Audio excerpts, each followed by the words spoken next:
Parce qu'il y a de l'action au Conseil de la MRC et que cela nous concerne tous, CKVM vous présente en collaboration avec la MRC de Témiscamingue notre rendez-vous mensuel. Action au Conseil de la MRC. Et on accueille Claire Bolduc. Bon matin, Claire. Ben oui, quelle surprise. On change de titre aujourd'hui. Ben, on a deux chroniques donc bout à bout ce matin. On débute donc avec la chronique de la MRCT. D'abord, on va parler de caucus. De quoi était question hier, le caucus, hier à la table des maires? En fait, le caucus, c'est toujours un moment où on se parle entre nous de certains dossiers, de certaines préoccupations. Mais hier, on faisait un tour de table pour savoir comment vont les gens. Et les maires étaient en forme, en superbe forme. C'est important de le dire, les gens s'ennuient. Ils sont un peu tannés du confinement. Ouais. Ils sont un peu... c'est à l'exemple de la population, les maires et mairesses le vivent, le supportent, donnent l'exemple, mais en même temps, la même lassitude de la situation s'exprime. Ouais. Mais les maires et mairesses vont très bien. Et c'est un beau message de dire... Ils vont bien. Ils sont en contrôle dans leur municipalité, dans leur milieu. Il y a des belles initiatives qui ont été mises en place. Alors, sur le plan municipal, les gens vont bien, les organisations sont en forme, sont en bonne posture pour répondre aux besoins de la population. C'est un beau message qu'on voulait lancer. Il y a eu également le suivi des grandes priorités 2020 pour la MRC. Oui, particulièrement le projet Onimiki. Ouais. C'est hier soir, on rediscutait parce qu'on a... on avait un peu interrompu nos actions sur le suivi de ce dossier-là, mais on les relance. Le projet Onimiki, c'est un projet, c'est 200 millions d'investissement. C'est un projet intéressant sur le plan de développement économique. C'est un projet intéressant sur le plan de ce que ça peut apporter à la MRC comme moyen propre. C'est un projet qu'on fait en partenariat avec les communautés Anishinaabe du sud du comté, Québec et Wolf Lake. C'est un projet qu'on co-construit avec ces communautés-là. C'est un projet qui aura des retombées importantes. Et on se le disait, c'est le genre de projet que le gouvernement devrait rechercher au moment où on sera dans l'après-pandémie. Ouais. C'est le genre de projet qui génère beaucoup de retombées dans le milieu et qui génère aussi des retombées auprès du gouvernement. Alors, on s'est donné plusieurs arguments pour bien porter notre projet. On a repris depuis la semaine dernière le travail sur le dossier Onimiki. Dans ce contexte-là, on est très content de poursuivre le travail là-dessus. Vous avez parlé également de services de proximité, Claire. Et oui, on a parlé de services de proximité. Les maires et mairesses conviennent que c'est la grande priorité et ils ont insisté pour qu'on inscrive dans les services de proximité tout ce qui est connectivité, donc cellulaire et Internet, mais également les services gouvernementaux. L'accès à un bureau gouvernemental dans ton milieu. Ça... Témiscamingue et Kipawa l'ont vécu quand la Société d'assurance automobile avait fermé son bureau là-bas. Ouais. Ça compte. Ça entraîne des délais pour les citoyens. Ça entraîne des complications. Des déplacements. Des déplacements, des complications pour par exemple, ne serait-ce que les tests de conduite que les jeunes veulent réaliser ou que les aînés ont à réaliser. Donc, les services gouvernementaux, ça rentre en ligne de compte dans les services de proximité et on en faisait un impact. Mais je dois dire que les maires et mairesses, hier soir, le Conseil a fait une résolution d'appui. En fait, on appelle ça une déclaration sur l'importance des médias locaux. Ils font aussi partie des services de proximité. On s'est donné un rendez-vous pour parler en séance de travail. On se donne des séances de travail où on discute à fond de dossiers. Et on s'est donné un rendez-vous justement pour parler des médias locaux et de l'importance qu'ils ont, de la manière dont on peut le mieux les soutenir. Tout le monde a un peu des idées de quelle manière on fait converger toutes ces solutions-là, toutes ces propositions-là pour que ce soit vraiment concret.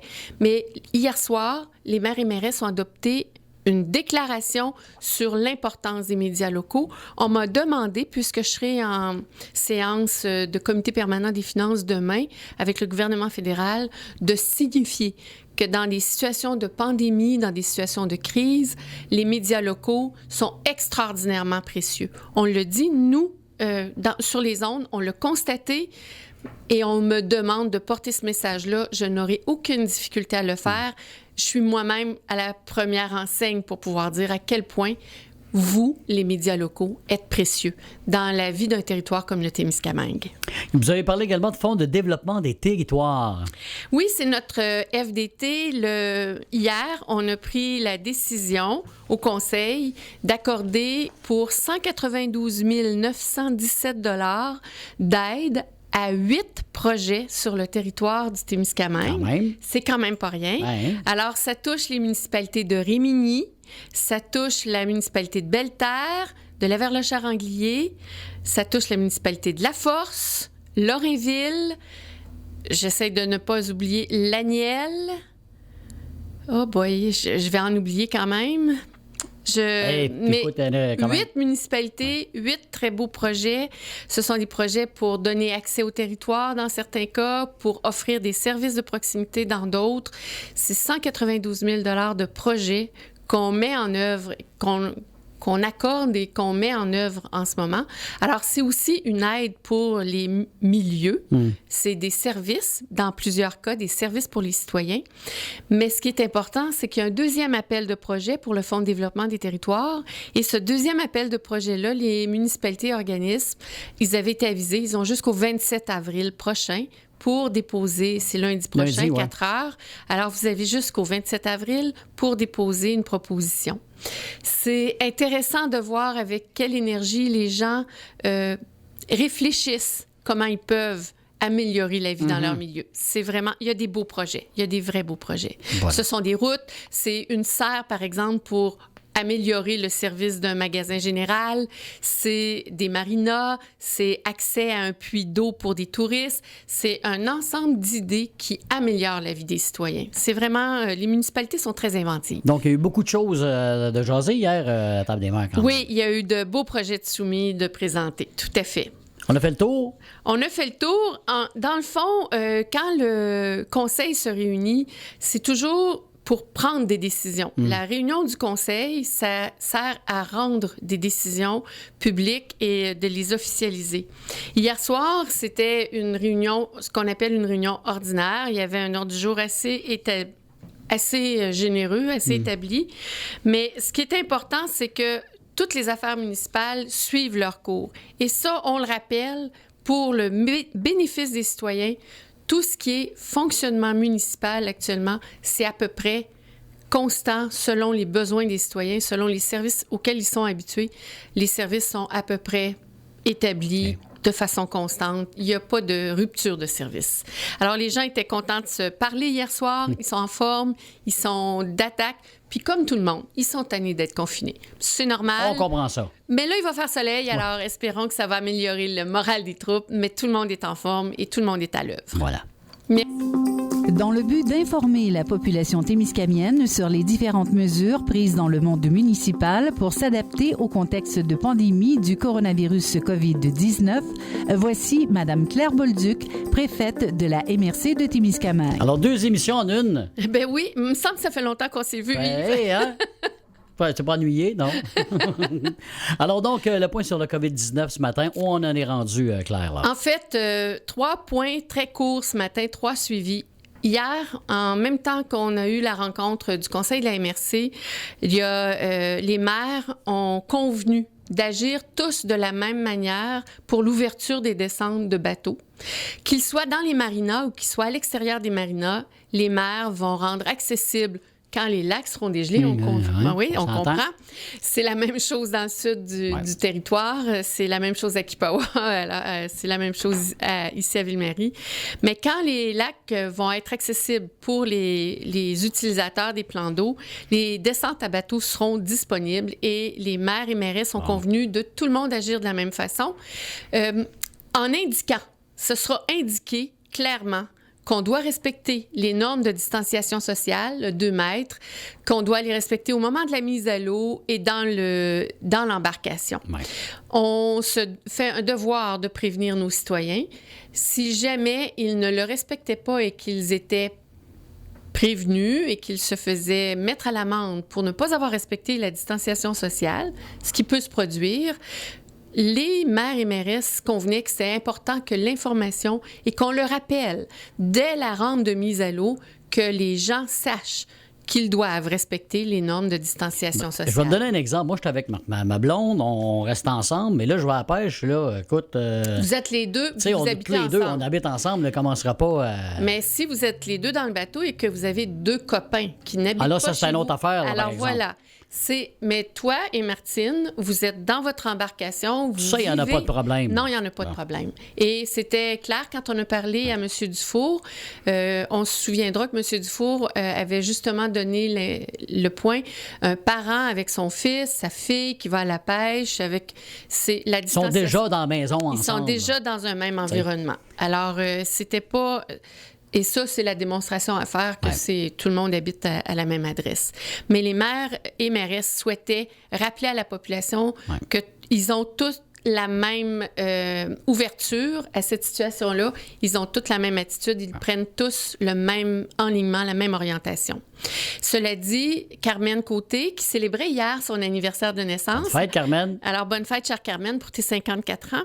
Elle mentionnait qu'ils font des travaux à la rampe de mise à l'eau actuellement à Saint-Bruno-de-Guigue. Donc, vérifiez au niveau de la municipalité si la rampe, si les travaux sont terminés avant de vous déplacer vers la rampe de mise à l'eau.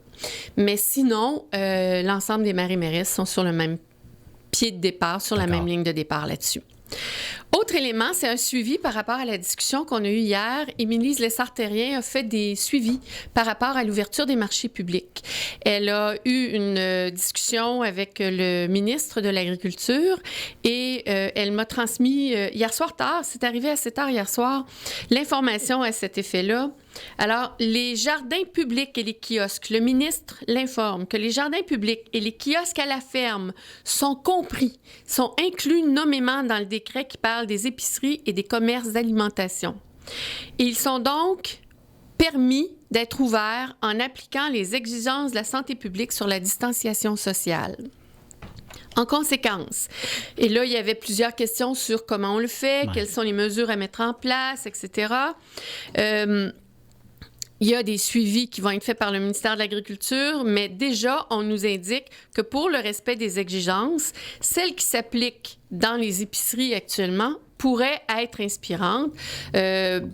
Contrôler les entrées et sorties, par exemple, dans les espaces de marché public, nombre limité de clients dans l'espace en un même moment. S'il y a des infrastructures, comme ici à Ville-Marie, il y a une infrastructure qui est à l'extérieur, en plein air? Oui, mais c'est une infrastructure en plein air, mais il y a un espace un peu plus confiné. Oui, tu as raison. Ça favorise le rassemblement. Alors, avoir un nombre limité de personnes. Déjà que les kiosques permettent la distanciation sociale entre les différents exposants, mais aussi de respecter ça avec les clients, d'avoir une station de lavage des mains, d'avoir que la circulation dans le marché public se fasse en un seul sens, que les gens ne circulent pas aller-retour un peu partout. C'est les normes qui sont actuellement appliquées dans les marchés d'alimentation. Donc, ce serait ces normes-là qui seraient mises en place. Il y a des discussions, entre autres, avec les municipalités. Je vais parler de Ville-Marie et Rouen, que je connais très bien. C'est également le cas à Val-d'Or. Il y a des discussions en ce moment sur comment les municipalités accompagnent leur marché public. On sait qu'il y a du travail qui se fait également à Moffett pour un commerce et marché public qui est en voie de... Donc, les municipalités et les marchés publics travaillent ensemble pour offrir ce service-là aux citoyens. On sait que les kiosques à la ferme, il y en a ici, notamment à Saint-Bruno-de-Guigue avec l'Éden Rouge, qu'il y en a sur d'autres fermes. Alors, ces services-là sont considérés au même titre que les marchés d'alimentation, services essentiels. Okay. Il y avait une autre question qu'Émilie a posée à M. Lamontagne en ce qui a trait à l'autocueillette à la ferme. Ce sont des services, par exemple, la ferme Nord-Vie propose l'autocueillette à la ferme pour les petits fruits. Donc, pour ces services-là, il y aura des directives spécifiques sur la manière de faire les choses que la santé publique est en train de mettre en œuvre, de mettre en place, mais ce sera aussi permis. On est dans l'alimentation, tout ce qui concerne l'alimentation. Et voilà. Tout ce qui concerne l'alimentation et services essentiels. Alors, merci beaucoup, Émilie, d'avoir fait des suivis là-dessus. Et dernier point, je me fais un devoir de le rappeler. Hier soir, il y a des maires qui l'ont souligné. Ce matin encore, j'avais un maire avec qui on discute, qui est sur le comité stratégique, qui mentionnait la stigmatisation des personnes qui ont été atteintes de COVID-19. Ce n'est pas une bonne façon d'agir. Je vais le dire sans qu'on culpabilise, on nous a beaucoup inquiétés sur cette maladie-là. Mais quelqu'un qui l'a et qui ne respecte pas la distanciation sociale, qui ne respecte pas le confinement auquel il est soumis, ça, c'est pas correct. Non. Mais quelqu'un qui est guéri, on n'a plus à le stigmatiser. Il est guéri. Ça veut dire qu'il a développé son immunité. Ça veut dire qu'il a développé les anticorps. Et ça veut dire que cette personne-là, on en veut autour de nous. On veut qu'il soit présent, on veut qu'il participe à la collectivité parce qu'il contribue à l'immunité collective. On a des gens qui le subissent très durement. Quand on est atteint, c'est encore là, c'est pas une maladie honteuse, là. Probablement que 70% de la population va être atteinte de la COVID-19. Il faut y penser. Alors, les personnes qui sont atteintes et qui respectent les normes de confinement, c'est parfait. Les personnes qui en sont guéries, elles sont bienvenues dans nos milieux.